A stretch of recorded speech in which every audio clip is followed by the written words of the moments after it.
Hello and welcome to Cole's Backyard Coop. Today I wanted to dedicate a video to our garden area. Since we moved to the property, I wanted to set up a garden area and get it up and running, and here it is. So we used raised beds to do our gardening in. We found from researching online that those are easier to maintain. They're movable, and you just have a little more flexibility with those versus putting your entire garden in the ground. There are some items that I did put in the ground, but we'll talk about that a little bit later. So these raised beds are 4 foot long, 2 foot wide, and 1 foot tall. They are open on the bottom, and what we did to get those started was at the bottom of each bed we put pieces of cardboard, some leaves, twigs. I put a mix of soil and chicken poop to give it a really good base. Then the soil that we used to fill the beds with is a mix of garden soil, is the primary soil that we used. Then we also incorporated some organic compost, and then a layer of topsoil, and then kind of mixed it all together a little bit down to where you have your cardboard. Now the cardboard will decompose, the twigs and leaves will decompose, and it will just add extra nutrients when the roots of the plants reach that depth. So we researched, and that was some of the recommendations. So it seems to be working so far because the plants seem to be thriving pretty well. So let's start with what we planted in each bed and give you a closer look. So in this first bed, I wanted to do some tomatoes. So I did started plants. You can get those at your Home Depot, Lowe's. They all have like a veggie section where they sell started veggie plants, fruit plants, and trees.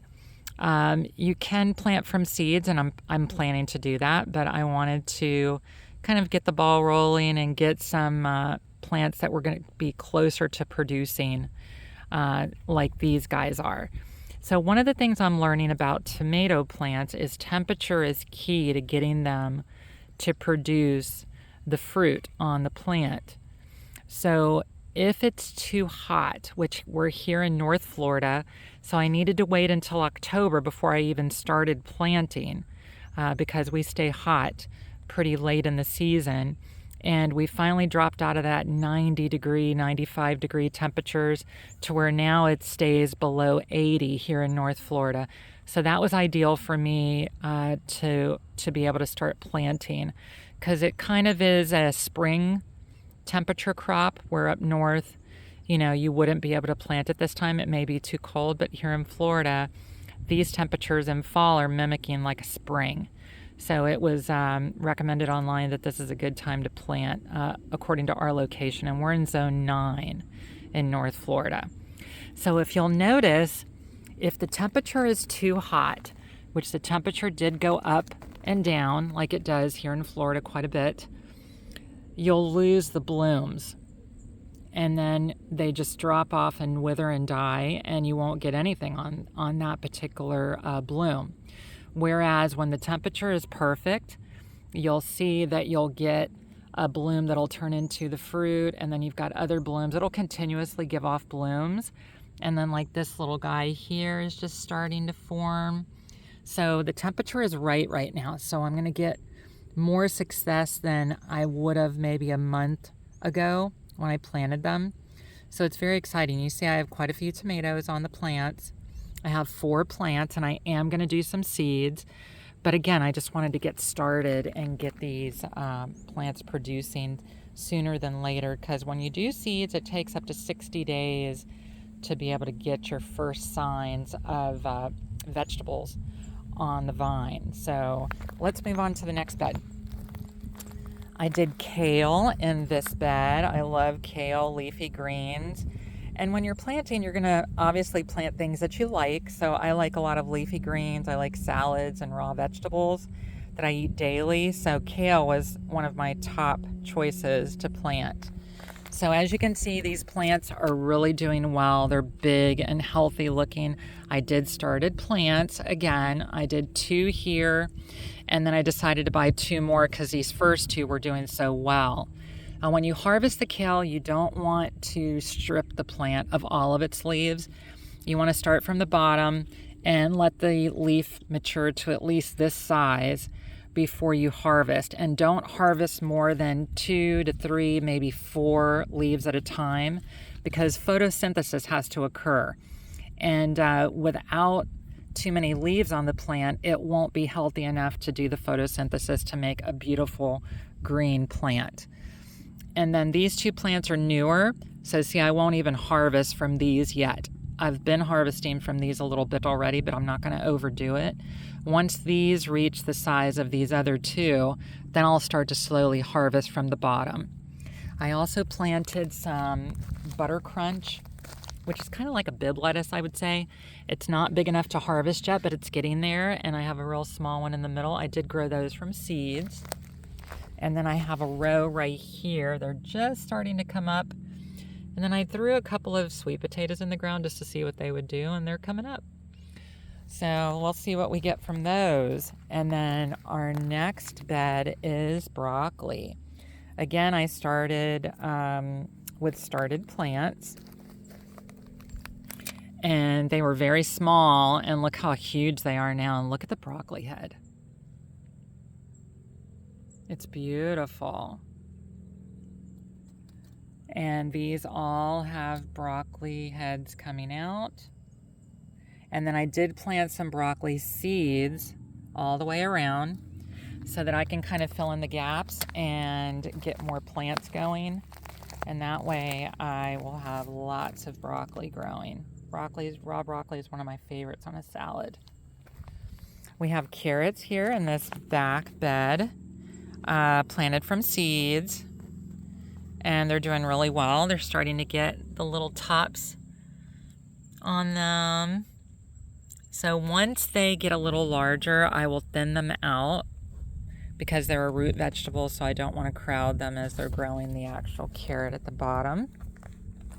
And then this next bed is dedicated to leafy green. So I have green romaine and red romaine. Love romaine. So once these get larger, I've been starting to thin them out a little bit here and here and here. So I'll thin them out a little more as they get larger and kind of fill in these empty spots with some of the romaine. The red romaine kind of came up better than the green did. But yeah, it's doing really well. And then the next bed is strawberries. We love our strawberries here in Florida. So, and in February, if you've been to Florida's Plant City Strawberry Festival, you know how much fun that is. And strawberry season will start like in February. The plants should get some blooms and then start to produce fruit. And then these are 4 strawberry plants. I got them started, but they've grown quite a bit since I bought them. And they're giving off some additional plants. So I have 3 additional plants that were given off by the mother plants. So that's going to give me a lot of delicious strawberries. Can't wait for those. My next bed is cucumbers. I planted these from seeds, and I did an A-frame for them to climb up the A-frame. And I've harvested 6 cucumbers so far, and they're just continuously producing. And they start out small like that, but they grow so fast. And then I've got more. There's one right there, and I've got that one right there. So yeah, they're growing really fast, and they're really delicious cucumbers, I must say. So I want to do an additional bed of just cucumbers because I really love them, and I feel like you can't get enough of them. So I may do an extra bed of cucumbers when I add some additional beds to the front here. And my last bed, I did some peppers.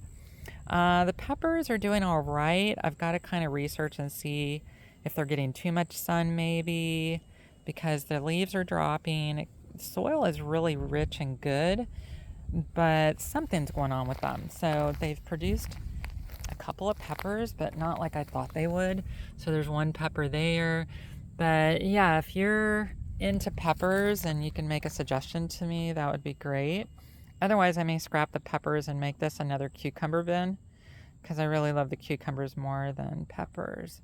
So, and then here in front, I may add 2 more bins on either side here.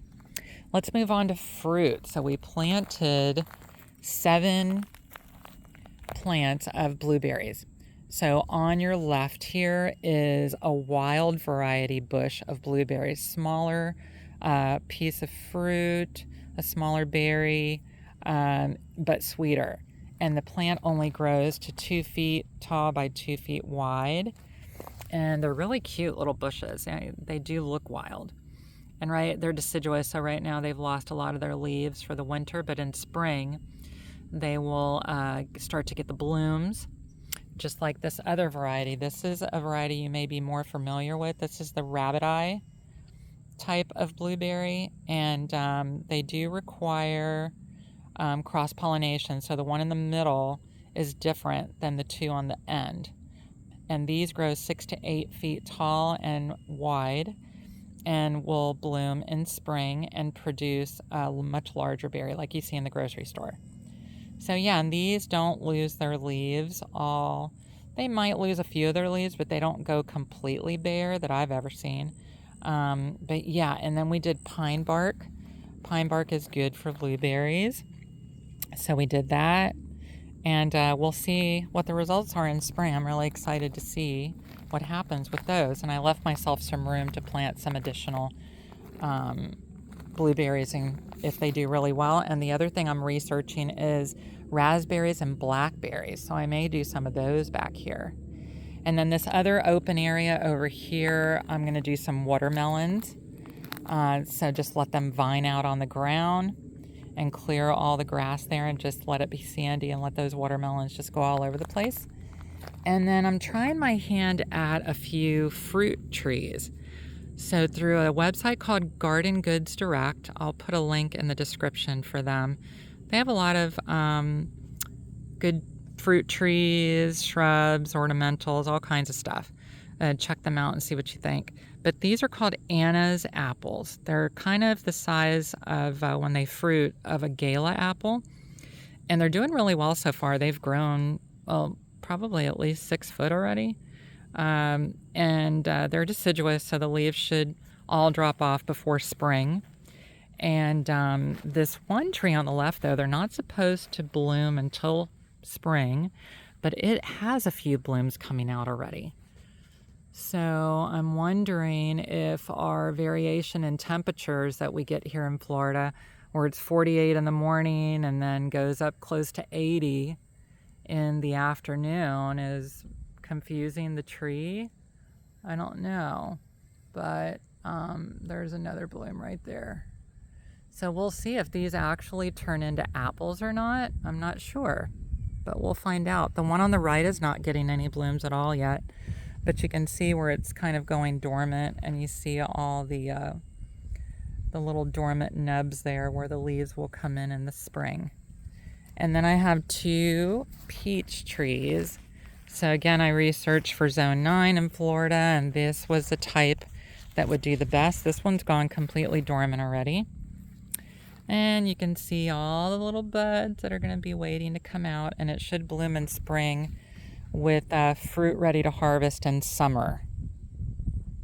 This one is still has a few leaves on it, so you can see what they look like, but they're doing well, growing a little bit already. But yeah, so that is our garden so far. I'm going to add to as time goes on. And again, I'm going to do watermelons, not probably till March after any freeze happens, to make sure the seeds don't get damaged when I plant them. The seedlings don't get frosted. And then I may add some raspberry, blackberries here next to the blueberries. And then as all of this gets bigger and I'm harvesting, I will do videos on that. But this is my garden area, guys. I was really excited with having the property to get a garden going. The last thing I'll show you is a chokeberry bush. They're edible, but they're so you know, sour, is the word I'm looking for. They're so sour that they'll make you kind of choke. So that's why they call them a chokeberry, but they are edible. You can see the old chokeberries that are kind of shriveled up and still left on there. And then the plant is coming back from the bottom really nicely.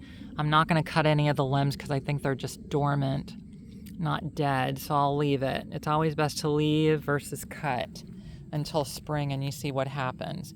But I'm excited to see that it's coming up from the bottom there though. And yeah, so chokeberry, I might eat one next time it produces fruit just to see what it tastes like.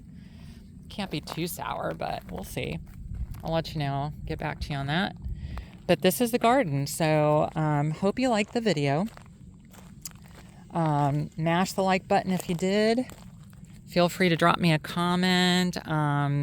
Any advice on gardening you have, if you're a gardener, please provide. I'm always happy to receive tips and tricks that make the garden grow better.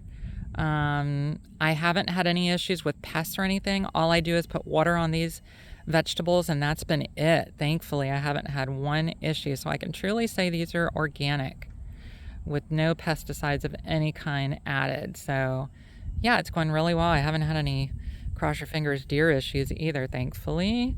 But we do have a perimeter fence, but they haven't jumped it and eaten my garden yet. So let's hope it stays like that. And if you are new to the channel, welcome. Feel free to subscribe. I would greatly appreciate it. And yeah, that's it for now. Well, there'll be more updates on the chickens and all that good stuff and garden updates. So from Cole's Backyard Coop, I hope everyone's doing great out there. And until the next video, happy chicken keeping.